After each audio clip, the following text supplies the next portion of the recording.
Hi guys, Allie Duzett here, and I am so excited that you're here. Whatever session you're planning to do right now, I am sure is going to bless your life. And this is just a quick video with tips and tricks to help you get the absolute most out of your session before you do it. Most of my sessions are video and audio. So some of them are written only, and with the written only ones, you just read them and follow the instructions. For the ones with video and audio, you don't actually have to watch the video. It's fun. I mean, I like watching the videos, even of my own videos, because I like to follow along. A lot of them have PowerPoint presentations, which is really helpful. You can read along, but you don't really have to. Anytime that you would put on a podcast would be an appropriate time to put on the audio of a session. So you can absolutely multitask with your session. You can listen to it while you do the dishes. You can listen to it while you fold your laundry, while you go on a run. Some people listen to it in the car. Use good judgment, of course. If you're gonna do something that is really intense for you, maybe one that deals with childhood abuse or something like that, you might not want to listen while you drive. But many of them are very safe in the car, and you can just have them playing in the background, for your kids. Anytime that you listen to a podcast, you can listen to this. I wanted these sessions to work for busy people like me and like you, and so these are supposed to fit right into your normal life.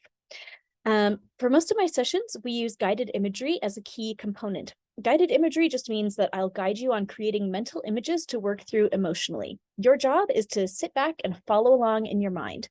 If you're not a visual person, that's okay. You just have to think about the concepts that I'm describing, and that is good enough. I am not naturally a very visual person in my mind, and it's taken a lot of years for me to visualize the way that I do now. So I can tell you it does come with practice, but also it's not necessary. Just think about the concept, and that is good enough. You will still have a successful experience. Most of my sessions involve some amount of tapping. When I say to tap, I mean to pull out your fingertips and tap on your forehead. You can tap on the back of your head, tap on your collarbone. This is a great place to tap. It's a little bit less invasive than tapping on your face, but tapping helps you kind of reset your subconscious mind through the vehicle of your physical body. And there's a short and informative class on tapping in the free offerings, which I really recommend if you need more information than this. But tapping works by connecting the conscious and the subconscious minds through the vehicle of your physical body, which allows you to override previous mental programming. When you tap, you are replacing old belief programs with new ones. And you actually don't even need to tap in real life. If you're driving or something, you can imagine tapping. And I know that sounds a little bit silly, but just imagine tapping as you think about the new belief phrases that you're learning and embedding into yourself. And you will see that it still works. It still is very helpful. So, yeah, if you're listening while going on a run, while driving, while doing the dishes, you can't really tap. Just think about tapping. Just be like, it's as if I'm tapping, and think about the phrases that we're working on, and that will still count. Scribbling is a form of kinesthetic transmutation of energy, and I actually wrote a whole book on scribbling. It is available on Amazon. It's called The Scribbling Solution by Allie Duzett. Sometimes I incorporate this as part of a session, but it is always a good idea to scribble out any blocks that come up during a session. I have a lot of people that scribble before a session so that they'll just scribble out the blocks to the session. So what you would do is take a piece of paper and write out like the blocks to this session or whatever it is that you want to clear from your body. And then what you do is imagine all of the energy that is part of the block gathering into one blob and going down your arm, into your hand, and into your pencil, pen, crayon, finger, if you're going to scribble on an app on your phone or scribble on your knee. And then you just actually let your hand do the moving, and you'll see for yourself how your hand takes on a life of its own until all of the trauma comes out. You may feel waves of emotion come out of you as you do this.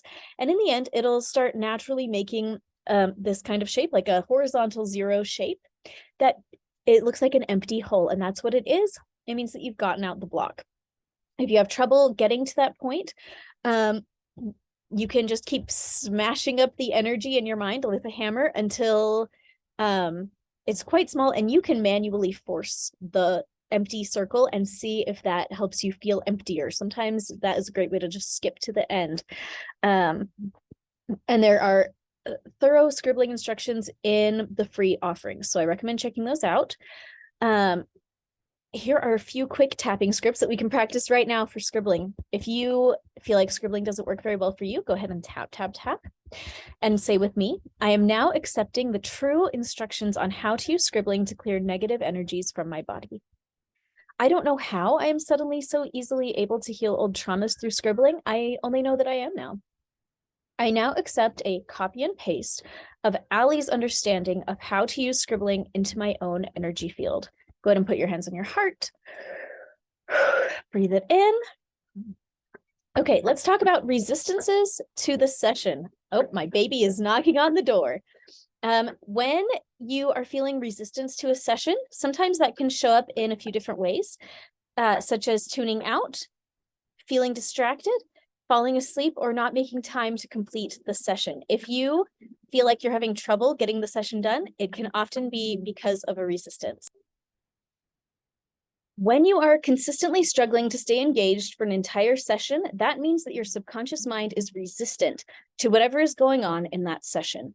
This is a great time to scribble out resistance and journal about whatever might be going on within you that might not want that resistance discovered or processed. To journal through your resistance, you are going to free write. You would start by writing at the top of your paper something like, how is my resistance to this session serving me? Or why do I resist healing this issue? And then you just set a timer and just write whatever comes into your mind without judgment for 5 to 10 minutes and just see what comes up. The words and emotions that come up can be very informative. You can scribble on those words and emotions that come up. You can create your own tapping scripts, things like, I am now honoring the things that came up in my free writing and I'm letting them go. Take a deep breath and breathe them out. And sometimes just sitting with these feelings and just journaling them out is enough. Sometimes just becoming aware of it is enough for them to clear so that you can get the most out of your session.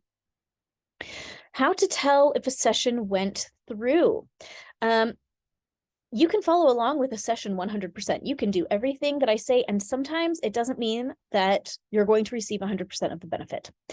In the past, I invited clients to reach out to me personally to double check if a session went through, but with the volume of clients I have now, it is just not possible for me personally to do that. The good news is that you are fully qualified to tell if a session went through for you. The way to do it is to close your eyes, take a deep breath, and ask your body if the session went through 100%. Then you just listen and feel. You will get a sense if that session did or did not go through. And when you are in that space, you may also receive additional helpful information about the session topic for you personally. It is a skill that you can practice, but you are qualified to ask your own self. If you feel a feeling like the session was not as effective as it could have or should have been, then you're right, it wasn't. And then what you're going to do is listen to this video again, journal, tap, scribble, follow these instructions to clear out your blocks, and then listen to the session again. Sometimes when a session doesn't go through all the way, things can get worse before they get better. So if you just did a session on like money, for example, and then you go have a terrible experience with money, that's telling me that the session stirred up just enough stuff to get your energy, your energy has been stirred up, but it hasn't been cleared out all the way. So that is okay. What you're going to do is scribble out your resistance and scribble it out until, if you have to force that empty circle. And then what you can do also is close your eyes and ask yourself if the energy that is causing you problems is your energy. Is it even yours? Sometimes when a session doesn't go through all the way, it's because the energy that we're carrying does not belong to us. So, for example, if you're doing the frustration session and you just still feel this frustration after you did the whole thing, you might ask yourself, is this all my frustration? And you might hear, no, some of this belongs to my mother, or some of this belongs to my father, some of this belongs to my child, some of this belongs to my coworker from 10 years ago. And you can just take care of that issue by telling yourself, any of these emotions that are not mine, I am releasing now. Breathe it out. And then if you are still feeling like things are worse instead of better, do the journaling exercise and do the session again. Okay, we just do the work as many times as it needs to be done, right? And There is nothing wrong with that. It's okay for this to take a while, because I can guarantee you this is still probably going to be a lot faster than many other healing methods that you have tried. So, so don't despair. It's okay for this to take a minute. We all have exactly the right amount of time that we need. You have discovered this work at exactly the right time for you, for your family, and there is no possible way that you're going to do this on the wrong timeline, okay? You are going to do this at exactly the right time for you, and there is no exception to that. I literally know that. I just know it. Okay, so you don't have to do all of the things in that exact order when things don't go through right away. The 4 things that I said are scribbling, asking yourself if the feelings are yours, and if they're not, get rid of the ones that don't belong to you, do the journaling exercise, and rewatch the session. Those are the 4 things to do to help the sessions go through.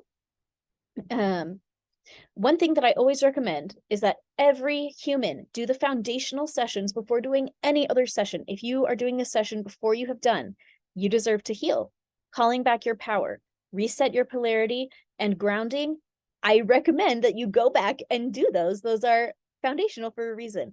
This session will not be as effective for you until you do those other 4 sessions first. So I do recommend those. If you've already done a bunch of sessions, go back and do those. If you're a master at energy healing and you think you won't have anything to gain from them, you're probably wrong. I hear from master healers all the time that they skipped those sessions because they thought it wasn't for them, that they were overqualified. Then they went through and did them and were blown away. They are foundational for a reason. They're foundational, in my opinion, for everybody. Please go and do them. They should already be in your account. Those are ones that I give as a gift to everyone that signs up for the free offerings because it is so important to me that everyone has access to them. Go work through those sessions. Those 4 sessions prime your body and your energy field to accept all of the other sessions. So please do them first. You don't have to do them before every single session, but just doing them once before you move on to the more exciting sessions is a very good idea. And finally, trust yourself. I firmly believe that everyone has powerful intuition, everyone, including you.